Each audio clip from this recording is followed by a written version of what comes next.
Right. Can't see this. What if we did and talk with just our hands across our mouths like this? Like, hey everybody, welcome to On a Couch Talking Sports. I'm Robbie. This is Kyle. Hi Kyle. How are you? Hey Robbie, how are you doing? Good. No, you gotta hold your hands like this. Oh, like that. Yeah, it's like Okay. the Darth like Vader Stefan voice. from SNL. Yeah, exactly. Like the Darth Vader voice. Like this thing. Kyle, this is your couch. Why would you shoot a man before throwing him out of a plane?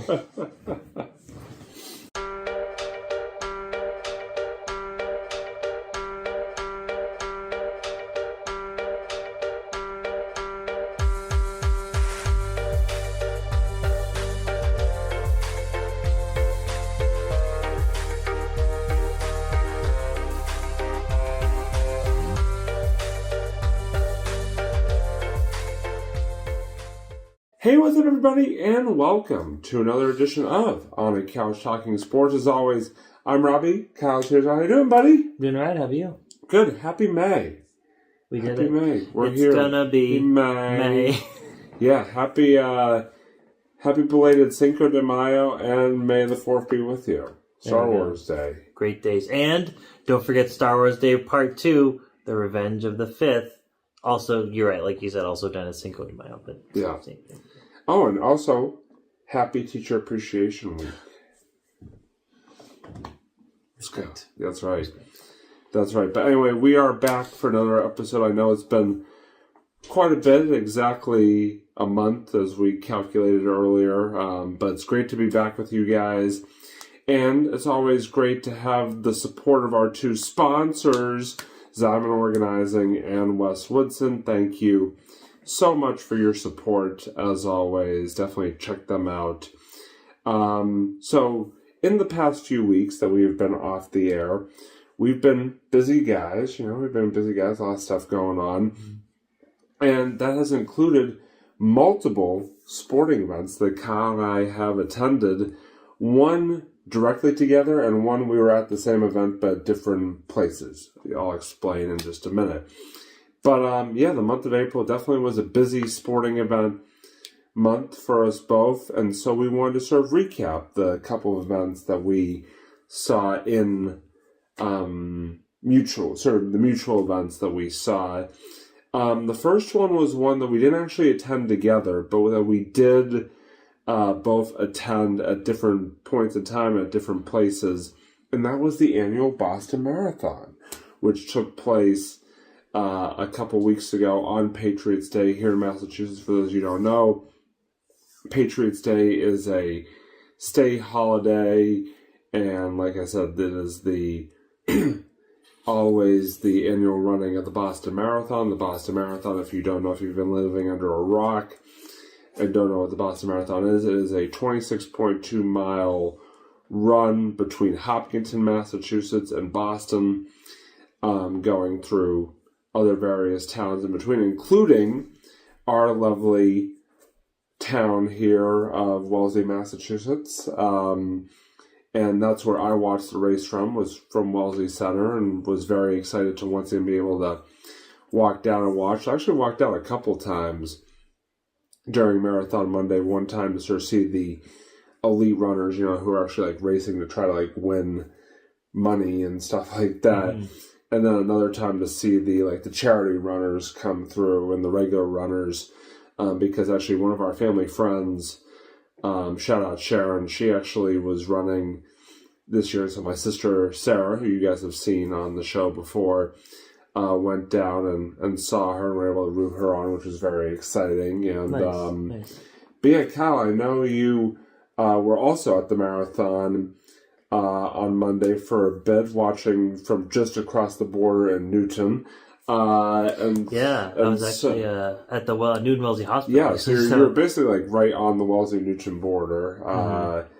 And I know you have you sort of had your own familial, personal connections to the race this year. So just sort of take us through your thoughts on the race and just sort of your experience from this year's marathon. Yeah, so I went down there actually with our buddy Jerome, who you guys have seen in previous episodes, Yes. like a little while back. Shout out Jerome. Hey Jerome. I went over actually when we met up with my cousin and my cousin's wife was actually running the marathon. She had actually run it for several times before, which I don't know how the hell she does that. Like that's incredible. Like I respect that so much. Yeah, because I was about to say she ran like last year too, the Boston Marathon, and in previous years as well. Yeah, wow. like no, she's a beast. So like I have I don't think I personally could ever do something like that, but God damn it, she's done it like like several. She's done it for like so many years. I can't even keep track of how many times she's done it. But like it was a really fun watch. It was a good location too. I had gone there actually the previous year. Yeah, I remember that. And it was cool. It was a good vibe and everything. They even had like they live with the Liver Foundation, so that was the charity she was running with, and they even had like their own tent and everything. So. No, it was cool. It was good vibes, and it was actually perfect running weather. It was like kind of cool, not too hot, not too cold. It was kind of cool. Like it was just that kind of running. Dry. I know there was like maybe a couple like spot like sprinkles like throughout the morning and afternoon, but pretty much it was a pretty dry day for the race, which was awesome. Yeah, no, it was cool, right? No, it was nice. It was a lot of fun. And it's something I always try to go, even just for a little bit, like for part of the day, and it's just nice. And like the thing is, when you try to go in the city, it's very hard. Even if you're taking the T, I found out if you take the Green Line, it's just like forget it. You literally have to from here. You literally have to go to Riverside if you want any hope or prayer of getting on a train on Marathon. Monday, because every train going both to and from the city is just jam packed with people. It's insane. Also, the commuter rail. I remember last year I was walking back and I kind of walked over the commuter rail tracks in Wellesley Center, and there was people all over the platform, and also as far back as the stairs leading up to the street from the platform. Yeah, it was crazy. The amount of people that were waiting for the train. Yeah, definitely if you can avoid it, either if you're going to go into the city on Marathon Monday, either go in super early, before everything starts, and just sort of settle yourself in for the day in there, or don't go, or don't go, or don't. Forget about that. And one kind of nice things, if living in a town on the route, you don't have to worry about getting on the train to go anywhere. You can just sort of walk down to Wellesley Center or wherever and watch, which has definitely become a new sort of fun tradition of mine. Nice. But yeah, it was just fun. It's always fun to just see all the other people out sort of spectating and watching and cheering on the runners, and where I was, you're kind of right down the road from the famous Wellesley College Scream Tunnel, where the Wellesley College girls line up and yell really loud for the runners and stuff like that. You can hear them from all the way down into Wellesley Center and stuff like that. So it's just a really cool environment. Just and I will say this, the last thing I'll say on the matter is the weekend before is kind of wild, because it's marathon weekend in this area when you see in just one day alone dozens of out-of-state license plates just sort of in town or whatever, because people obviously coming from all across the country, all over the world for that matter, for this race. And so it definitely, like I said, definitely is quite something, and always fun to witness in person, wherever you're watching from. So yeah, agreed. Anything else you want to add to on the Marathon Monday experience? No, I think cool. You said it best. Yeah, cool. And then the other event that Kyle and I wanted to discuss, which was one that we attended together, Kyle and I later on that week went to a Bruins playoff game. We actually went to the first of the two Bruins home playoff games against the Buffalo Sabres. It was actually pretty wild. It was my second night second game at TD Garden in a 48-hour period because my sister Sarah, again, shout out Sarah, and I went to the Celtics playoff game 2 nights before. Unfortunately, result-wise, it was not the best week because the Celtics lost the playoff game she and I went to. The Bruins lost the playoff game that Kyle and I went to. But, that's only sort of half the experience. I mean, obviously, a playoff game in the city of Boston, or just a playoff game in general, is just a whole different vibe than, let's say, a regular season game for any team. It was just so much fun to be able to, like I said, go in and see, just see the team, see the games and, see the excitement of the playoffs and stuff like that. I'd been to Celtics playoff games in previous years. It had been a few years since I had been to a Bruins playoff game, but both were just so awesome and stuff like that. And sort of focusing on the Bruins one, the count they lost, but it was still a close game. They only lost 3-1, and they scored the first goal. It was just a much different vibe than you get when you're at a regular season Bruins game or something like that. So, Kyle, I did want to kind of turn it over to you. So, your just take on the whole experience, game and all, from that Bruins playoff game. I mean, no, you said it best. It was actually a very, very different vibe than just the in-season games. The regular season games, I should say. I really liked it. I thought it was. I just had a really great time. You just could feel the energy in the audience, and people were just the stuff that I always love being with the Boston fans. No matter what sport it is, it's an experience within itself when you're just surrounded by Boston fans. Wherever you are, whether it's Fenway, TD Garden, or friggin' what's it called, Gillette Stadium, just anywhere you go, people just say the funniest things, the insults and the random stuff they point out during the game. It's just that's half the fun. It's just hearing what people around you are saying, and I loved it. Especially in the really thick Boston accents. It feels like you're in the movies. You're in friggin' fever pitch. It's hilarious. I love that just for that alone. Whether the Bruins win or not, I just love that experience that you're going to get no matter what. No, I mean, you said it right. The game, despite them losing, it was still a fun game to watch. It was still very exciting. And also another plus side is, and I think I talked about this in another episode, but they have an incredible barbecue spot. I'm obsessed over.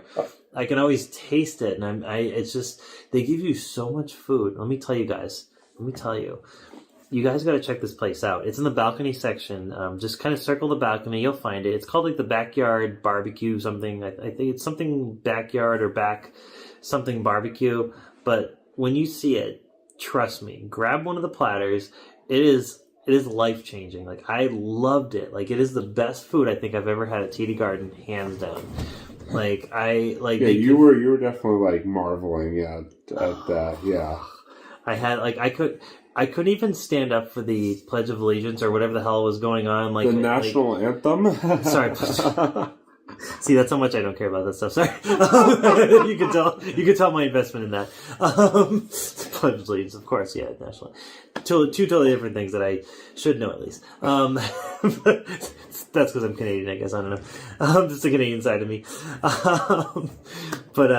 It's just I was just sitting there just marveling at the taste of I got the burnt ends platter, and what they give you is so they actually give you, sometimes they let you choose sides, sometimes they don't, sometimes they have but the sides they give you no matter what are incredible. I had a nice side of mac and cheese, and the coleslaw is amazing. It's really, really well made coleslaw, not too much mayo, just the right amount of consistency.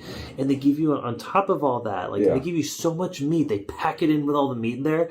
By the time I was done with the meal, I was full. That was the only time I was ever that full at any game, any sports event, honestly. Wow. And I was just for one meal, it was about $18-19, but still, I would say for stadium prices, for sports prices, that's not bad. That's not bad for what they gave you. And on top of that, they even give you a jalapeno cheddar cornbread, and it was great. Wow. Loved it. It was so good. It was just, I just love that food. You guys got to go there.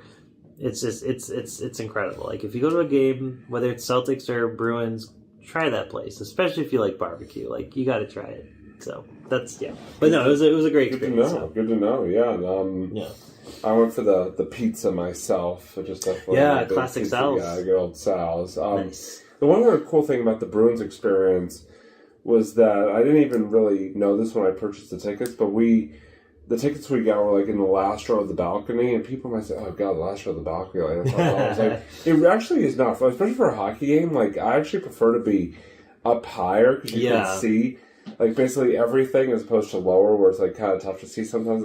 But also, the last row of the balcony is so cool because like you can like stand up during the game and not have to worry about like blocking anybody. Like, it's stuff like that. Like, I stood up like a few times, like just during the game, like people were standing up, and our own I kind of stood up, and like you don't have to worry about like anybody behind you blocking the view. You can just kind of like stand there and hang out and stuff like that. You can lean against the wall. If you want. Like, there's a wall behind you. You can kind of lean back again and like stuff like that. So that is definitely a pro to getting tickets that high up. So which I like being higher up for like games in the Garden because you can just see a lot more.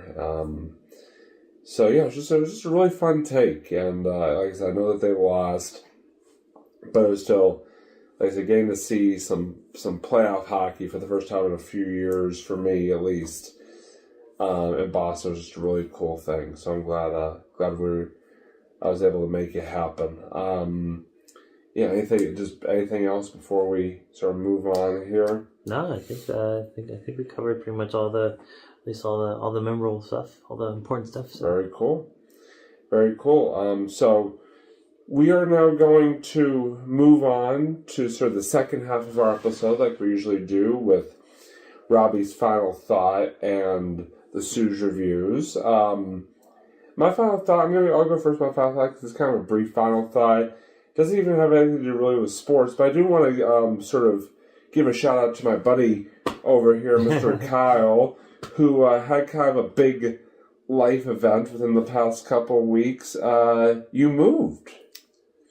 Moved towns. Granted, it was not that far away from my old spot that I lived in, but still, I have my own place now. So Kyle has his own like place to himself, which I think is just really cool, and very happy for him. And definitely, I'm going to be making my first pilgrimage over there coming up very soon, and I'm sure we will be at some point down the road in the future christening his new couch with an episode, coming up. So we'll see. At some point down the road, I'm sure we'll be making that happen. So, like I said, just big ups to you, and I know it was, quite the moving process, but I'm glad that's over now, and you seem to be settled in and stuff like that, and all good. On to the next chapter in the life of Kyle. So, for sure. So that's all. So I wanted. I didn't have really like sports final thoughts tonight, but I just kind of wanted to throw that in there to the people. Thank you. I appreciate it. You're welcome, buddy. But now for what I'm sure you all will be much more riveted by than my final thought. It's time for another edition of the Souz Reviews. So, Kyle, I'm not going to even leave them hanging in suspense any longer. Why don't you take the floor? Don't literally take the floor. I'm gonna. Sorry. I don't want to actually take the floor. Sorry. Okay, never mind. Don't need to take the floor. Sorry, you meant take the spotlight. Okay. Yeah. I can't read the spot. I can't read it. Okay, no, sorry. I'm just kidding. Anyways, hi guys. So this week I wanted to talk about a movie I saw recently that had. Well, I'm just going to say it. Scream 7. So, yes, it's the Nev Campbell starring 7th installment in the Scream franchise. And does it do anything differently from the other 6? Is it better? No. And no. It's no. I mean, it's fine. You know, it does the job where it needs to do the job. Like, okay, does it have some kind of cool, creative, creepy scenes? Sure. Does Ghostface make a triumphant return with all his crazy, like, you know, scary moments? Sure. Okay. But when it comes to a pure, just kind of like story, you know, standpoint, like the movie kind of falls apart, especially at the end. I think the end is where it especially really lost a lot of people. So, all right. So what happened was there was this whole kind of controversy with, you know, after Scream 6. So the franchise was directed by Wes Craven. You know, he did the first 4 movies, and then he passed away, you know, about 10 years ago or so, I think. And, you know, it was very upsetting, really sad. So then these 2 new directors actually took over the franchise, and they directed Scream 5 and 7. So, sorry, I can't count.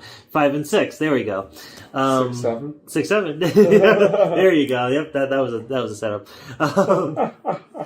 So they direct those 2 movies, and they have kind of a new main character, who's the son of Jesus Christ, I can't even think today. Who's the daughter of one of the previous characters from the first movie. And that's the whole thing. I won't get into it. Whatever. You guys just watch those movies. You'll figure it out. It's not that complicated. So basically, the actress got in a little bit of controversy, and it wasn't really her fault. She had very specific political views, and nothing terrible, honestly, but it was to the point where the studio kicked her off the franchise. And as a result, the 2 directors and Jenna Ortega, who played her sister in the movie, all left the franchise. So where does the franchise go? Well, we're going to hire back incredibly beautiful Canadian actress Neve Campbell, who is like in the 5th movie for like maybe a few minutes. She was actually the star of like the first like 4 movies, essentially. She's the main character of all 4 of those movies.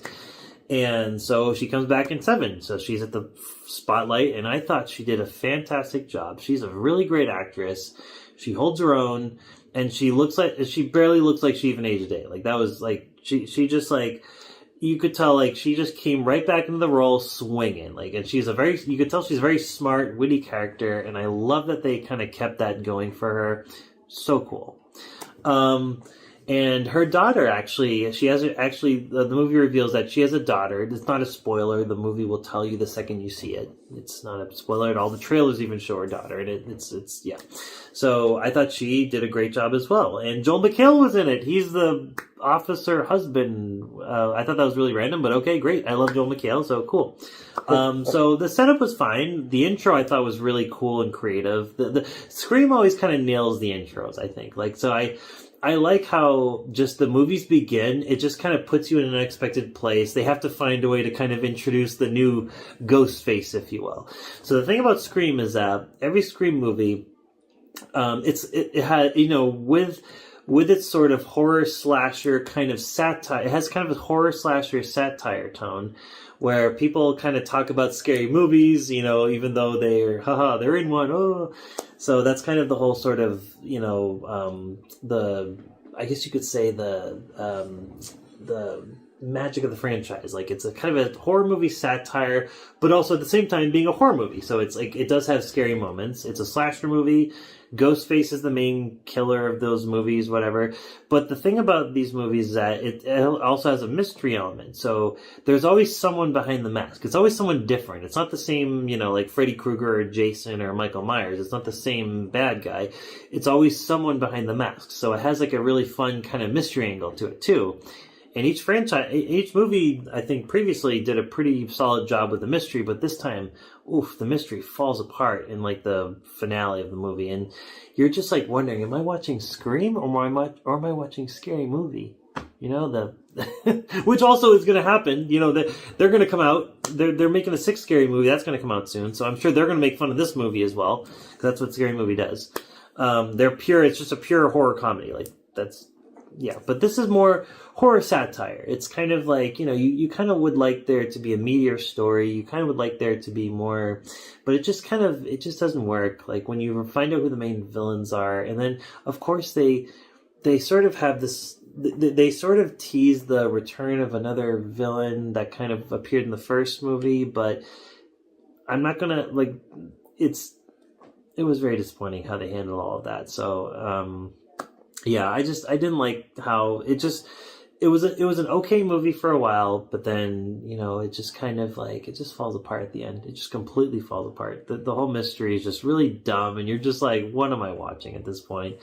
But you know what? The actors are great, and also I like seeing Courtney Cox again as the news reporter, Gail Weathers. I thought that was, I thought she was great. Like, they're all great. Like, they all did a great job acting wise. It was just the writing was a little bit off. The directing was kind of cool. There were some pretty scary images, like I said, but you know what? It definitely wasn't the best in the franchise. So if you're looking for a good, solid horror satire, I would just stick with the other movies. Like, there, and also watch. I would say watch the movie Ready or Not. I think that actually kind of does what this movie tried to do, but a lot better. So, yeah, definitely check it out. Ready or Not, Scream 7. Check out at your own risk. So there you go. Sorry, just had to scream. 7. Just scream. Yeah, 6, 7. 6, 7. Nailed it. Yeah, we're as the kids say these days, we're probably looking more cringe than cool at the moment, but it's okay. Anyway, thank you, Kyle, for that lovely review as always. Always appreciated. And thank you to all of you for tuning in. If you have a comment, as always, about tonight's episode, we'd love to hear from you. So please feel free to drop a comment in the comment section below. And while you're here, hey, listen, give us a like, subscribe, ring the bell.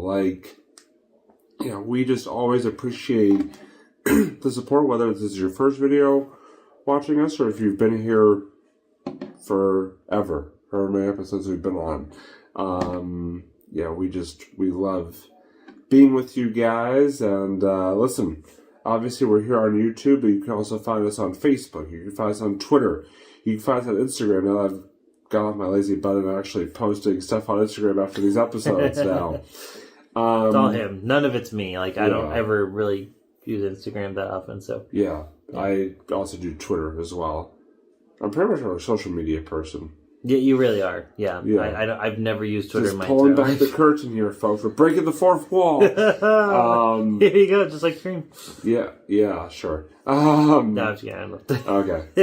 But anyway, listen, folks. Like I said, it's been fun checking in with you guys for another episode. And don't worry, we will be back at you guys for another episode soon.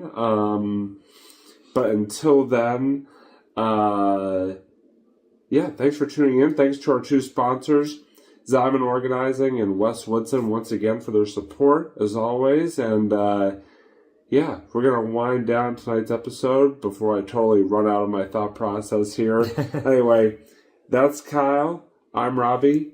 This is The Couch, and we will see you next time from On a Couch talking sports as we look real buff while we sign out. Bye, everybody. Daft Punk is playing at my house. My house.